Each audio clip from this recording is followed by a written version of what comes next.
So ఇలాంటి betting యాప్స్ని promote చేసినటువంటి మన సదరు యూట్యూబర్స్ అయితేనేమి, సినిమా హీరోలు అయితేనేమి, పోనీ సినిమా హీరోలు ఎవరైనా చిన్న చిన్న వాళ్ళు ఉన్నారా? అంతా పెద్ద పెద్ద వాళ్ళే ఉన్నారు. ఇప్పటికి 11 మందిని ఏదో పట్టుకున్నట్టున్నారు. వాళ్ళల్లో కొంతమందిని బయటికి జరుపుతూ వస్తున్నారు.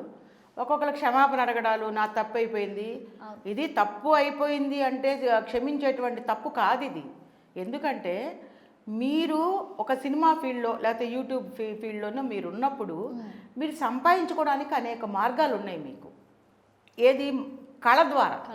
మీ కళని అందరికీ పంచి దాని ద్వారా మీరు డబ్బులు సంపాదించుకుంటూ కూడా ఇంకా ఈ బెట్టింగ్ యాపుల్లో కూడా డబ్బులు సంపాదించాలనే ఉద్దేశంతో జనాల్ని తప్పుదోవ పట్టించడానికి ఇలాంటి బెట్టింగ్ యాప్ని మీరు ప్రమోట్ చేస్తున్నారు.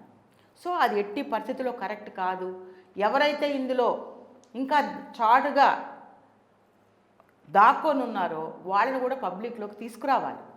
వాళ్ళని కూడా కఠినంగా శిక్షించాలి. చట్టం ఎవరికి చుట్టం కాదు, చట్టం అందరికీ సమానమే. సో ఒకళ్ళని తీసుకొచ్చి పలాని 11 మందే కాకుండా ఇంకా ఎవరెవరు ఉన్నారు. మొన్న కొంతమంది పెద్ద పెద్ద హీరోల్ని మన మియాపూర్ పరిధిలో కేసు బుక్ చేశారు.